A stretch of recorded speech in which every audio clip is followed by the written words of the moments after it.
അങ്ങനെ രാവിലെ എണീറ്റിട്ട് ഞാൻ ചായക്കടി ഉണ്ടാക്കാനുള്ള പണിയിലാണ് കേട്ടോ. അപ്പൊ ഞാൻ കറി ഉണ്ടാക്കാനേ ഇഷ്ടുക്കറിയാണ് ഉണ്ടാക്കണേ. കുറെ പേര് ചോദിച്ചിട്ടുണ്ടായിരുന്നു എന്താണ് ഇഷ്ടു എന്ന്. സംഭവം സ്റ്റൂ ആണ്, പക്ഷെ നമ്മുടെ അവിടെയൊക്കെ ഇഷ്ടു എന്നാട്ടോ പറയാം. അപ്പൊ ചെറുപ്പം തൊട്ടേ അങ്ങനെ പറഞ്ഞിട്ട് എന്റെ വായിലും അത് തന്നെ കേട്ടോ വരും. ഇവിടെ ഇതിനെ ബാജി എന്നും പറയാറുണ്ട് കേട്ടോ. എന്റെ കല്യാണം കഴിഞ്ഞ സമയത്ത് ബാജി എന്നൊക്കെ പറയുന്നത് കേട്ടപ്പോ ഞാൻ ഇത് എന്തുട്ടാ സംഭവം എന്ന് വെച്ചിട്ട് അന്തം വിട്ട് നിന്നിട്ട് കേട്ടോ. പിന്നെയാണ് നമ്മുടെ ഇഷ്ടുവിനെയാണ് ഇതൊക്കെ പറയണേന്ന് എനിക്ക് മനസ്സിലായത്. ഓരോ നാട്ടിലും ഓരോ സാധനങ്ങൾക്ക് വേറെ വേറെ പേരുകളല്ലേ. പിന്നെ ഇത് ഞാൻ കാപ്പി കുടിക്കാൻ വേണ്ടി നിൽക്കാൻ കേട്ടോ. പിന്നെ ഇതാ ഉരുളക്കിഴങ്ങ് നന്നാക്കി എന്റെ വേസ്റ്റ് പാത്രത്തിൽ തട്ടിയിട്ട് പിന്നെ ചോറ് ഞാൻ തിളപ്പിച്ചുവിട്ടാട്ടോ ചെയ്ത്. തലേ ദിവസത്തെ ചോറ് കുറെ ബാക്കി ഉണ്ടായിരുന്നു. അപ്പൊ നേരെ അത് ഫ്രിഡ്ജിക്ക് എടുത്ത് വെച്ചിട്ടുണ്ടായിരുന്നു. അങ്ങനെ അതൊക്കെ കഴുകി തിളപ്പിച്ചുവിട്ടാൻ വേണ്ടി വെക്കാൻ. രാവിലെ എണീറ്റപ്പോൾ തന്നെ ആദർശേട്ടൻ പറഞ്ഞിട്ടുണ്ടായിരുന്നു ചേട്ടൻ ഒരു മീറ്റിംഗ് ഉണ്ട്, അപ്പൊ എന്നെ ഒന്ന് അഭിച്ചേട്ടന്റെ വീട്ടിലാക്കി തരാം. അങ്ങനെ എണീറ്റ പാടെ ഞാൻ വേഗം എന്റെ പണികൾ വേഗം സെറ്റ് ആക്കായിരുന്നു കേട്ടോ. അങ്ങനെ പാത്രങ്ങളൊക്കെ കഴുകി സിങ്കൊക്കെ കഴുകി കുറച്ച് ചായ എടുത്ത് കുടിക്കാന്ന് വിചാരിച്ചു. തൊണ്ടയ്ക്ക് ഇങ്ങനെ എന്തോ വറ്റിയ പോലെ ഉണ്ടായിരുന്നു കേട്ടോ. പിന്നെ ചപ്പാത്തിയും ഇഷ്ടുക്കറിയായിരുന്നു കേട്ടോ നമുക്ക് ഉണ്ടായിരുന്നത്. അങ്ങനെ ഞങ്ങൾ ചായക്ക് അങ്ങനെ പോകാൻ വേണ്ടി ഇറങ്ങുമ്പോൾ നമ്മുടെ ഉമ്മറത്തെ വാതിൽ എത്ര തുറന്നിട്ടും കിട്ടുന്നില്ല. മഴക്കാലമായ ഇതിന് ഈ ഒരു സ്വഭാവമാണ് കേട്ടോ. അങ്ങനെ ആദർശേട്ടൻ പുറത്തു കൂടെ പോയിട്ട്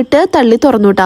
പിന്നെ ഇത് നമ്മൾ വാതിലൊക്കെ പൂട്ടിയിട്ട് പോവാൻ വേണ്ടി നിൽക്കാന്. പിന്നെ ഞാനും കുളിച്ച് ഡ്രസ്സൊക്കെ മാറി സെറ്റ് ആയിട്ടോ. പിന്നെ നമ്മൾ കഴിഞ്ഞ ദിവസം വാങ്ങിച്ച ഈ കാറിൽ വെക്കണ ഈ ഫ്രാഗ്രൻസ് ഉണ്ടല്ലോ, അതിന്റെ സ്മെല്ല് അങ്ങോട്ട് പുറത്തേക്ക് വരുന്നില്ല. അപ്പൊ ആദർശയുടെ ഇത് തുറന്നിട്ട് നമ്മുടെ എസിയുടെ ഉള്ളിക്കൊക്കെ ഒന്ന് ഒഴിച്ചു നോക്കിട്ടോ. ഇങ്ങനെയൊക്കെ ചെയ്യാൻ പാടുമെന്ന് ദൈവത്തിന് അറിയാട്ടോ. പിന്നെ നമ്മൾ നേരെ അതേ അഭിച്ചേന്റെ വീട്ടിലെത്തി. അപ്പൊ ഇവിടെ ഇതേ മഴവെള്ളമൊക്കെ ഇങ്ങനെ ആകെ നിൽക്കുന്നുണ്ട് കേട്ടോ. അങ്ങനെ നമ്മൾ കയറി ചെല്ലുമ്പോഴേക്കും നമ്മുടെ കുഞ്ഞിച്ചക്ക ഇത് എങ്ങനെ നോക്കി നിൽക്കുന്നുണ്ട് കേട്ടോ. അവനെ വിളിക്കും. ഇവൻ നല്ല കമ്പനിയാണ്. അങ്ങനെ കുറച്ചേരം ഇവനെടുത്ത് ഇങ്ങനെ കുറച്ച് നേരം വെറുപ്പിച്ച് നിന്നു കേട്ടോ. പിന്നെ അതുല്യ ചേച്ചി ഇതേ ഉപ്പേരിക്കുള്ളത് എന്തോ അങ്ങനെ ഇരുന്ന് അരിയുന്നുണ്ട്. അഭിച്ചേട്ടൻ പുറത്ത് പോയേക്കായിരുന്നു കേട്ടോ. അപ്പൊ ആദർശേട്ടൻ അഭിച്ചേട്ടനെ വെയിറ്റ് ചെയ്തിട്ടാണ് നിൽക്കുന്നത്. അങ്ങനെ ആദർശേട്ടൻ ചെക്കനെ കളിപ്പിച്ചുകൊണ്ട് നിൽക്കാറുണ്ടോ. പിന്നെ അവന് ഉറക്കം വന്നപ്പോൾ ആദർശേട്ടന്റെ തോളിൽ ഇങ്ങനെ കിടന്നുട്ടോ. ഞാനും അതുല്യ ചേച്ചി ഓരോ വർത്താനൊക്കെ പറഞ്ഞിങ്ങനെ ചിരിച്ചിരിക്കായിരുന്നു കേട്ടോ. പിന്നെ കുറച്ച് കഴിഞ്ഞപ്പോൾ തന്നെ അഭിച്ചേട്ടൻ എത്തി. അപ്പൊ തന്നെ ആദർശേട്ടൻ വേഗം ഇറങ്ങും ചെയ്തു കേട്ടോ. ഇവർക്ക് പോകാൻ കുറച്ച് ലേറ്റ് ആയിട്ടുണ്ടായിരുന്നു. കുറച്ച് കഴിഞ്ഞപ്പോൾ അഭിച്ചേട്ടൻ്റെ ഒരു കസിൻ എത്തിയിട്ടോ. അപ്പൊ ഞങ്ങളെല്ലാവരും കൂടിയിട്ട് ഒരു ഗെയിമൊക്കെ ഇങ്ങനെ വേർഡ്സിന്റെ ഒരു ഗെയിം കളിച്ചു കേട്ടോ.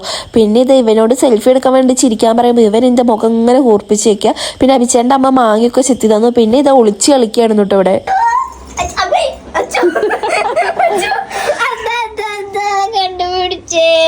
പിന്നെ മൂപ്പറിന്റെ കുളിക്ക് കഴിഞ്ഞോട്ടെ. പിന്നെ അതുല്യ ചേച്ചി ഇവനൊരു ഉമ്മച്ചിക്കുട്ടി ആക്കാൻ നോക്കിയതാട്ടോ ഇത്. പിന്നെ 3 മണിയാകുമ്പോഴേക്കും ആദർശനും അഭിച്ചേട്ടനും എത്തിയിട്ടോ. പിന്നെ ഇവരെല്ലാരും കൂടി ഫുഡ് കഴിക്കായിരുന്നു കേട്ടോ. അപ്പൊ ഞാനും അതുല്യ ചേച്ചിയൊക്കെ മുന്നേ ഫുഡ് കഴിച്ചിട്ടുണ്ടായിരുന്നു. ഞാനാണെങ്കിൽ ആദർശനെ വെയിറ്റ് ചെയ്ത് നിൽക്കായിരുന്നു കേട്ടോ. നമുക്ക് വൈകിട്ട് ഒരു പ്രൊമോഷന്റെ ഷൂട്ട് ഉണ്ടായിരുന്നു. അപ്പൊ അതിന് പോകാൻ ലേറ്റ് ആവുമെന്ന് പേടിച്ചിട്ടാണ് ഞാൻ അവിടെ നിൽക്കണ്ടായിരുന്നു. വീട്ടിലെത്തിയപ്പോൾ ഓടിച്ചെന്ന് ഞാൻ നോക്കിയത് കൊറിയർ വന്നിട്ടുണ്ടായിരുന്നു. അത് അവർ വീട്ടിൽ വെക്കാന്ന് പറഞ്ഞിട്ടുണ്ടായേ.